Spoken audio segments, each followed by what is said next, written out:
Es cierto, sí, es cierto, es verdad. Siempre fui nervioso, muy nervioso, terriblemente nervioso si quieren. Pero ¿por qué afirman ustedes que estoy loco? La enfermedad había agudizado mis sentidos en vez de destruirlos o embotarlos. Y mi oído era el más agudo de todos. Oía todo lo que puede oírse en la tierra y en el cielo. Muchas cosas también oí en el infierno. ¿Cómo puedo estar loco entonces? Escuchen y observen con cuánta cordura, con cuánta tranquilidad les cuento mi historia. Me es imposible decir cómo aquella idea me entró en la cabeza por primera vez, pero una vez concebida me acosó día y noche. Yo no perseguía ningún propósito, ni tampoco estaba colérico. Quería mucho al viejo. Jamás me había hecho nada malo, jamás me insultó. Su dinero no me interesaba, me parece que fue su ojo. Sí, eso fue. Tenía un ojo semejante al de un buitre, un ojo celeste y velado por una tela. Cada vez que lo clavaba en mí se me helaba la sangre, y así, poco a poco, muy gradualmente, me fui decidiendo a matar al viejo y librarme de aquel ojo para siempre. Presten atención ahora, ustedes me toman por loco, pero los locos no saben nada. En cambio, si hubieran podido verme, si hubieran podido ver con qué habilidad procedí, con qué cuidado, con qué previsión, con qué disimulo me puse a la obra. Jamás fui más amable con el viejo que la semana antes de matarlo. Todas las noches, hacia las 12, hacía yo girar el picaporte de su puerta y la abría, tan suavemente. Y entonces, cuando la abertura era lo bastante grande para pasar la cabeza, levantaba una linterna sorda, cerrada, completamente cerrada, de manera que no se viera ninguna luz, y tras ella pasaba la cabeza. Ustedes se hubieran reído al ver cuando astutamente pasaba la cabeza, la movía lentamente, muy lentamente, a fin de no perturbar el sueño del viejo. Me llevaba una hora entera introducir completamente la cabeza por la abertura de la puerta hasta verlo tendido en su cama, ¿eh? Es que un loco hubiera sido tan prudente como yo. Y entonces, cuando tenía la cabeza completamente dentro del cuarto, abría la linterna cautelosamente, tan cautelosamente, sí, cautelosamente, muy. Iba abriendo la linterna, crujían las bisagras, entonces era muy despacio. La iba abriendo lo suficiente para que un solo rayo de luz cayera sobre el ojo de buitre. Y esto lo hice durante 7 largas noches, cada noche a las 12. Pero siempre encontré el ojo cerrado. Y por eso me era imposible cumplir mi obra, porque no era el viejo quien me irritaba, sino el mal de ojo. Y por la mañana, apenas iniciado el día, entraba sin miedo en su habitación y le hablaba resueltamente, llamándolo por su nombre con voz cordial y preguntándole cómo había pasado la noche. Ya ven ustedes que tendría que haber sido un viejo muy astuto para sospechar que todas las noches, justamente a las 12, iba yo a mirarlo mientras dormía.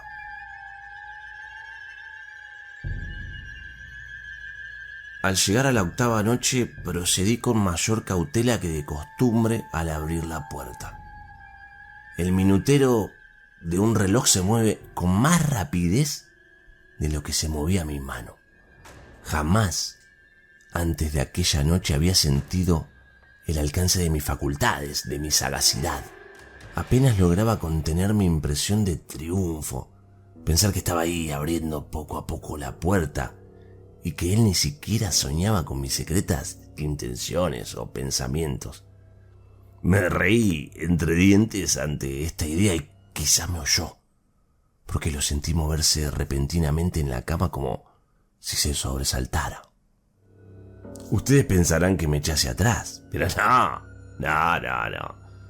Su cuarto estaba tan negro, tan oscuro, porque el viejo cerraba completamente las persianas por miedo a los ladrones. Yo sabía que le era imposible distinguir la abertura de la puerta y entonces seguí empujando suavemente, muy suavemente. Había ya pasado la cabeza y me disponía a abrir la linterna cuando mi pulgar resbaló en el cierre metálico y el viejo se enderezó en el lecho gritando: ¿Quién está ahí? Permanecí inmóvil, sin decir palabra. Durante 1 hora entera no moví ni un solo músculo. Y en todo ese tiempo no oí que volviera a tenderse en la cama. Seguía sentado, escuchando tal como yo lo había hecho noche tras noche, mientras escuchaba en la pared los taladros cuyo sonido anuncia la muerte. Oí de pronto un leve quejido y supe que era el quejido que nace del terror. No expresaba dolor o pena, no. Era el ahogado sonido que brota del fondo del alma cuando el espanto la sobrecoge. Bien conocía yo ese sonido. Muchas noches, justamente a las 12, cuando el mundo entero dormía, surgió de mi pecho, ahondando con su espantoso eco los terrores que me enloquecían. Repito que lo conocía muy bien. Comprendí lo que estaba sintiendo el viejo y le tuve lástima, aunque me reía en el fondo de mi corazón. Comprendí que había estado despierto desde el primer leve ruido, cuando se movió en la cama. Había tratado de decirse que aquel ruido no era nada, pero sin conseguirlo. Pensaba, no es más que el viento en la chimenea o un grillo que chirrió una sola vez. Sí, había tratado de darse ánimo con esas suposiciones, pero todo era en vano. Todo era en vano porque la muerte se había aproximado a él, deslizándose furtiva y envolvía a su víctima. Y la fúnebre influencia de aquella sombra imperceptible era lo que lo movía a sentir, aunque no podía verla ni oírla, a sentir la presencia de mi cabeza dentro de la habitación. Después de haber esperado largo tiempo, con toda paciencia, sin oír que volviera a acostarse, resolví abrir una pequeña, pero pequeñísima, ranura en la linterna.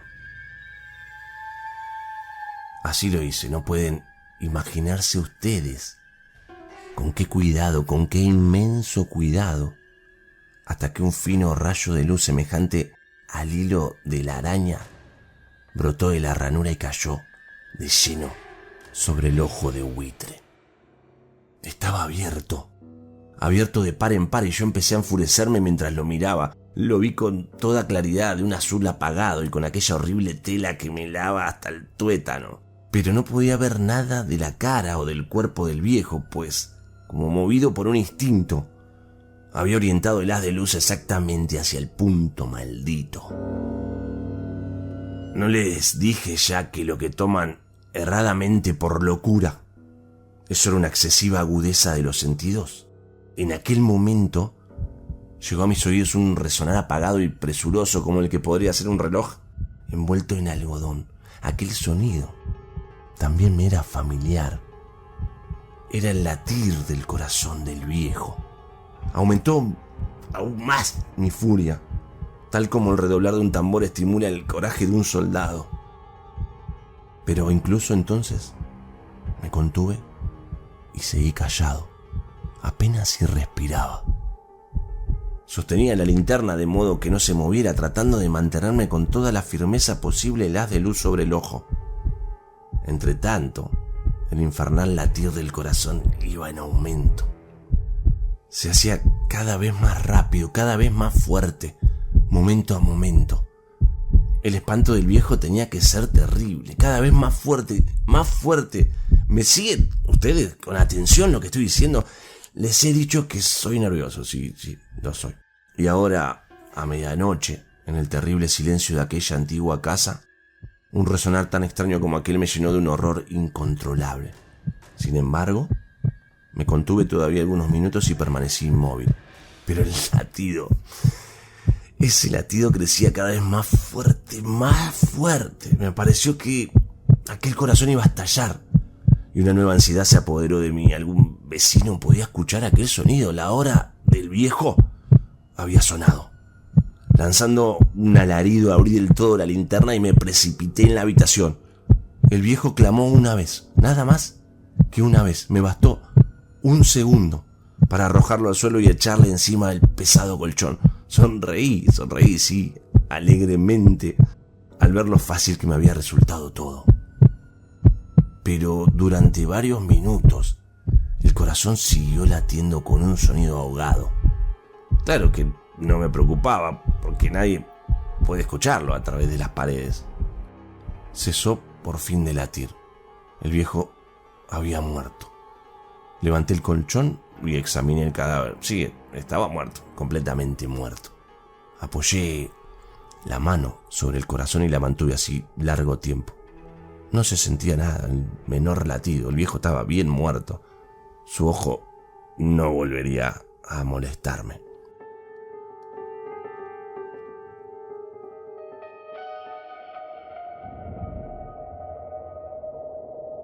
Si ustedes continúan tomándome por loco, dejarán de hacerlo cuando les describa las astutas precauciones que adopté para esconder el cadáver. La noche avanzaba mientras yo cumplía mi trabajo con rapidez, pero en silencio. Ante todo, descuarticé el cadáver, le corté la cabeza, brazos, piernas, todo. Luego, levanté 3 planchas del piso de la habitación y escondí ahí los restos en un hueco. Volví a colocar los tablones con tanta habilidad que ningún ojo humano, ni siquiera el del viejo, hubiera podido advertir la menor diferencia. No había nada que lavar, ninguna mancha, ningún rastro de sangre, nada. Yo era demasiado precavido para eso. Cuando terminé mi tarea eran las 4 de la madrugada, pero seguía tan oscuro como a medianoche. Justo en el momento que se escuchaban las campanadas de la hora, golpearon la puerta de la calle. Acudí a abrir con toda tranquilidad porque ¿a qué le podía temer ahora? Abro la puerta y hallé a 3 caballeros que se presentaron muy civilmente como oficiales de policía. Durante la noche, un vecino había escuchado un alarido, por lo cual se sospechaba la posibilidad de algún atentado. Al recibir este informe en el puesto de policía, habían comisionado a los 3 agentes para que registraran el lugar, obviamente. Sonreí porque ¿qué tenían que temer? Nada. Le di la bienvenida a los oficiales y les expliqué que yo había lanzado aquel grito durante una pesadilla. Les hice saber que el viejo se había ausentado a la campaña. Llevé a los visitantes a recorrer la casa y los invité a que revisaran, y a que revisaran bien. Finalmente, acabé conduciéndolos a la habitación del muerto. Les mostré sus caudales intactos y cómo cada cosa se hallaba en su lugar. En el entusiasmo de mis confidencias traje sillas a la habitación y pedí a los 3 caballeros que descansaran allí de su fatiga, de su cansancio, mientras yo mismo, con la audacia de mi perfecto triunfo, colocaba mi silla en el exacto punto bajo el cual reposaba el cadáver de la víctima. Los oficiales se sentían satisfechos, mis modales los habían convencido. Por mi parte, me hallaba perfectamente cómodo. Se sentaron y hablaron de cosas comunes mientras yo les contestaba con animación. Al cabo de un rato, empecé a notar que me ponía pálido y ya estaba deseando que se marcharan. Me dolía la cabeza y creía percibir un zumbido en los oídos, pero los policías continuaban sentados y charlando. El zumbido se hizo más intenso, seguía resonando y era cada vez más intenso. Hablé en voz muy alta para librarme de esa sensación, pero continuaba lo mismo y se iba haciendo cada vez más clara, hasta que al fin me di cuenta de que aquel sonido no se producía dentro de mis oídos. Sin duda debí de ponerme muy pálido, pero seguía hablando con creciente soltura y levantando mucho la voz, pero El sonido aumentaba. ¿Y qué podía hacer yo? Era un resonar apagado y presuroso, un sonido como el que podría ser un reloj envuelto en algodón. Yo jadeaba tratando de recobrar el aliento y sin embargo, los policías no habían oído nada. Hablé con mayor rapidez, con vehemencia, pero el sonido crecía continuamente. Me puse de pie y discutí sobre insignificancias en voz muy alta y con violentas gesticulaciones, pero el sonido crecía continuamente. ¿Por qué no se iban? Anduve de un lado a otro a grandes pasos como si las observaciones de aquellos hombres me enfurecieran, pero el sonido crecía continuamente.